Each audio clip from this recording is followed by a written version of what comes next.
Yeah. That's a big one, dude. That's a giant one. There is one with him still. Yeah, I saw. Get the net. Oh.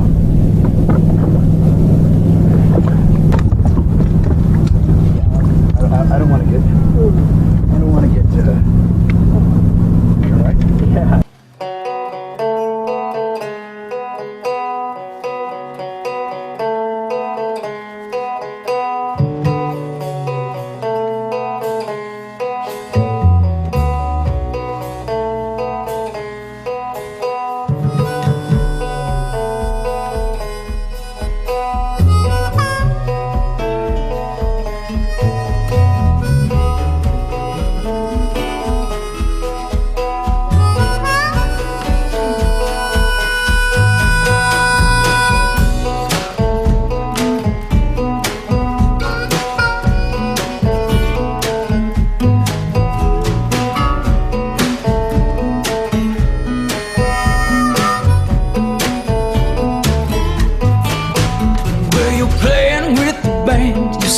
Chasing man, it shows how to perform. Well, your style's been changed because we're so vain, but you'll take a sunset for stone. Look out her name, you're bad, bad, bad.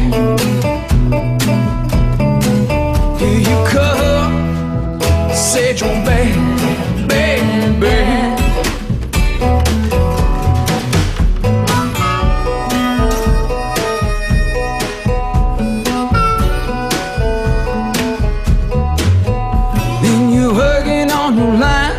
Sing for a time, you're the hottest ticket in town. Well, you show us new moves, cause baby, you're smooth, you're above us. We'll get those live visits and clips, strap down those rods, and stash away those tackle bags because we are going fishing. Hello, everybody. Welcome to Tour Talk for the week of February 14th. Happy Valentine's Day, everybody. I'm your host, Keith Nicewanger, and today we have a magnum episode of Professional Bass Fishing Tour Talk for you. We've got some breaking tour news. Duckett Fishing announced this week that they have added Northern California pros Nick Wood and Austin Wilson to their pro staff. Wood is largely regarded as a spotted bass expert. He won the WAN Bass Shasta Lake Pro-Am in 2009 and 2010. He was champion of the Bass Nation Western Regional, also on Lake Shasta in 2017. He's a competitor on the Apex Tour, which is the most prestigious tour in the West. He was number 4 in Angler of the Year points in 2021, and he just won the first Wild West Bass Tour event of the 2022 season, also on Lake Shasta. Austin Wilson might be the hottest stick in the West. Check out these accomplishments. He won the 2018 Bass Federation Living the Dream prize package valued at $120,000 and included an invitation to fish the FLW Tour in 2019, where he qualified for that organization's title event. He's a former Wild West Bass Tour Angler of the Year, having won that title in 2020. He is the 2021 Apex Tour Angler of the Year. He's got a very entertaining YouTube channel. You can check him out at Fisherman Wilson. These two pros are going to add a lot of pop in the West for the Duckett Fishing brand. It should be very interesting to see how this brand grows out here in the West in the next couple of years. Change. It's inevitable. To improve, you must adapt. The sport is evolving. A paradigm shift is a fundamental change of basic concepts. Don't get left behind. Introducing Paradigm. Paradigm Reels by Duckett Fishing. Pro-driven. If you like the content we produce on this channel, please hit the subscribe button, ring the notifications bell, and leave us a comment if you're so inclined. We want to hear from you. By now, you know we are the Western representatives for Duckett Fishing. You know these guys, the strongest pro staff in all professional fishing. We are adding new dealerships in the West just about every week. If you're in Ventura, Los Angeles County, Orange County, Riverside County, if you're in San Diego County, Lake Havasu, or even in Sacramento, we've got a store to showcase the products that we have. We want you to see them. Are you a tournament angler? Do you produce content on YouTube? Ducket Fishing is looking for pro staffers and influencers in the West to help us gain the exposure that we're looking for. If you're interested in joining our team, send us a DM or go to our website, basstouranglers.com, and send us an email. We're also looking for tackle shops that want to carry our line of pro-driven products. If you own a shop, or if you know of a shop that we should drop in and visit, again, please send us a DM on Instagram or go to our website, basstouranglers.com, and send us an email. We would love to be able to tell you about the Ducket Fishing lineup of pro-driven products. That's rods, reels, and baits. We start first this week with Major League Fishing's Bass Pro Tour and the event in Monroe, West Monroe, Louisiana. Stage 1 of the BPT had the pros on 3 different lakes: D'Arbonne for the preliminary rounds, Caney for the knockout round, and Bussy Break for the championship round. And breaking news, Jacob Wheeler did not win this event. As you know, Jacob has been winning just about everything on the Major League Fishing Bass Pro Tour, but this event, he did not win. However, congratulations are in order for Bradley Roy, who outdueled Alton Jones, Jordan Lee, and Brian Thrift on that final day to claim the title. The final 4 pros were separated literally by 1 keeper fish. The event was brutal, as Louisiana, as well as much of the Southeast, is just now starting to thaw out. It's been very cold down there. The early rounds of this event saw many pros just trying to catch a single keeper so that they could manage to salvage a few points for the event.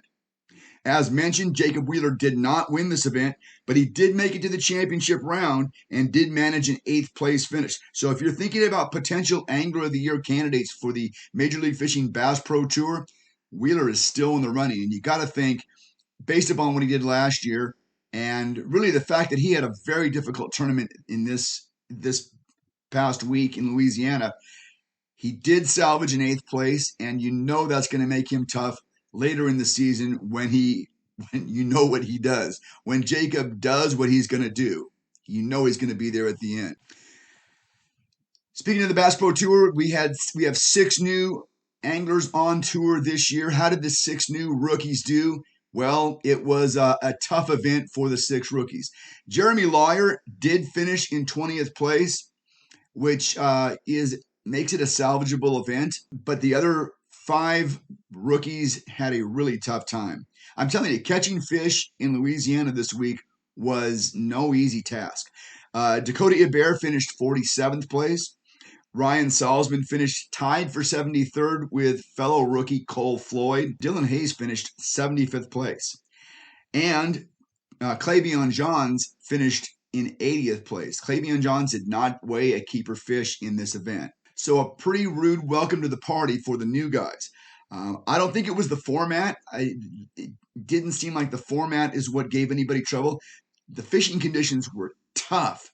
I'm telling you, in the opening and early rounds, catching a fish was difficult. I want to say it was Group A.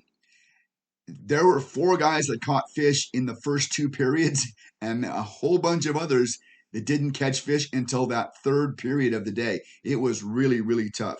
So I think it was more the tough fishing than it was the actual format that made it tough for the new guys. The BASS Elite Series kicked off this week at the St. Johns River, and John Cruz was the big winner as he held off Wisconsin's Bob Downey on the final day. Cruz led the event by 3 pounds over John Cox, who was the 2nd place angler going into the final day.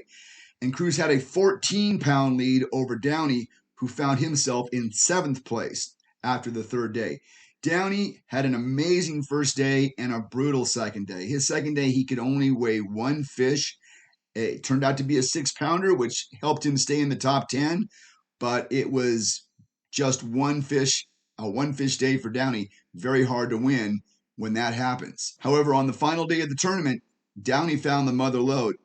Get this, Downey on the final day, day 4 of the BASS Elite Series at the St. Johns River, weighed in a 4-pounder, a 5-pounder, 2 6s, and an 8 for 29 pounds. and he fell just short to Cruz, lost by just under a pound to Cruz. Cruz had a kind of a regular day. He weighed in 17 pounds, but Downey's hard charging last day came down to just being a little too short. And again, if you go back to day 2 when he could only weigh one fish, if he weighs in that 6-pounder in 2 or 3 males, he's going to win that event, but it was such difficult fishing. Cox managed to weigh 12 pounds on day 4, but Cruz, with his 17-pound limit, was able to pull away. Masayuki Matsushita finished in 3rd place in this event with a 4-day total of 69 pounds, 13 ounces. Bass Nation champion Matty Wong showed that he belongs in this Elite Series company at least for one event. Wong, as you know, was the champion of the Bass Nation, which makes him king of the Bass Club anglers, and now he's on the Elite Series this year, battling against all the other monsters. Wong finished 21st and was a serious threat to make the final day, but he left a few keepers out there. He weighed in 12 keepers over his 3 days. He had a quite respectable showing. I think you could ask about 60 or 70 other pros if they would like to start with a 21st place finish. First event of the season, I think they would all say yes. Now the question is, can you be eliminated from the Angler of the Year race in the first event? Because several traditional Angler of the Year threats had really, really difficult tournaments at the St. Johns River. Mike Iaconelli, just back to the BASS Elite Series, really struggled. He managed 3 small keepers in his first event back on the BASS Elite Series. Iaconelli's 93rd place finish, clearly not the start he wanted. It makes you wonder, can you recover from a 93rd place start to be a challenge for that Angler of the Year title? Seth Feider, the 2021 Angler of the Year, starts off 2022 season with a 60th place finish. Clark Wendland, the 2020 Angler of the Year, finishes in 59th place. Greg Hackney, always a threat to be an Angler of the Year, starts off the season in 58th place. And Scott Martin starts off 2022 with a 56th place. A lot of adversity for some of these top sticks on the BASS Elite Series Tour. It'll be a very interesting season to see how things shake out the rest of the way. It kind of makes you wonder if the old tournament adage, you can't win on the first day, but you sure can lose, makes you wonder if that pertains to the Angler of the Year race. The BASS Elite Series has only 94 anglers, so if you get a sub-top 50 finish anywhere along the way, you got a lot of ground to make up. WAN Bass held its Arizona Open at Lake Havasu this last week. The event was marked by a day 2 cancellation due to high winds. The Pacific Ocean has nothing on those desert lakes when the wind blows the way it can. It can get really scary out there. And, it's the second desert lake event we've had this season, the other being the Apex event at Mojave, where a day had to be canceled because of high winds. Joe Uribe Jr. weighed in limits of 20.24 and 20.80. Remember, they use hundredths in the West. For a solid 2-day total of 41.04 to win that event. Jordan Cullum of Canyon Lake, California, finished in second with 32.97 pounds. And Joe Uribe's father, Joe Sr., finished the event in 3rd place, 10 pounds back. Finally, we also had a Southwest Toyota Series event at Sam Rayburn. I told you we were busy this week.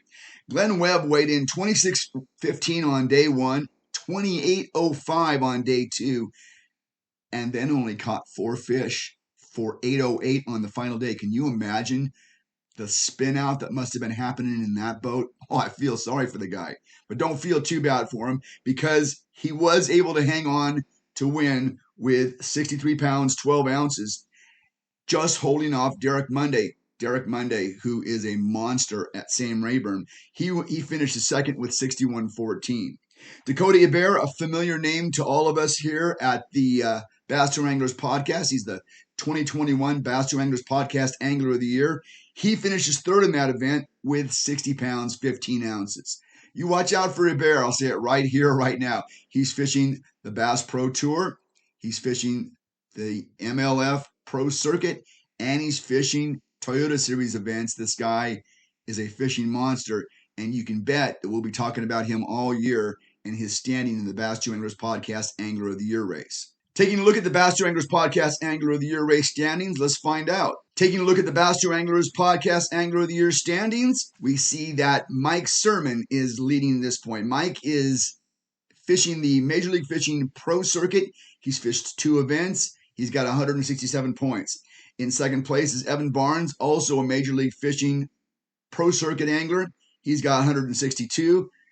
What do you know? There's that name. Dakota Iber is in third. He's a Bass Pro Tour angler this year. He's got 161 points. Laramie Strickland of the Major League Fishing Pro Circuit has 154. A lot of these guys from the Pro Circuit are up there because they also fish Toyota Series events. There are some BASS events in the next few weeks, so we'll see maybe this balance out a little bit. But Laramie Strickland is in fourth with 154 points. Jeff Bridges, also from the Major League Fishing Pro Circuit, is in fifth with 143. Chad Morgenthaler, BASS Elite Series Pro, also fishing some open events this year. He is in sixth place with 140 points. Nick LeBron is in seventh with 139 points. Jared McMillan is in eighth place with 137 points. Robert Brana, he's the guy that won the Toyota Series event down in Florida where they had like 270 boats. He is in ninth with 135 points, and Nicholas Honing is in 10th with 134 points. Well, folks, that's going to do it for this edition of Tour Talk. There's just one event coming in this upcoming week. It'll be nice to have only one event to cover, and that's a BASS Elite Series event at the Harris Chain. Until next time, keep those life vests zipped and clipped, keep both hands on the wheel, and stay safe, everybody. We'll talk to you again soon.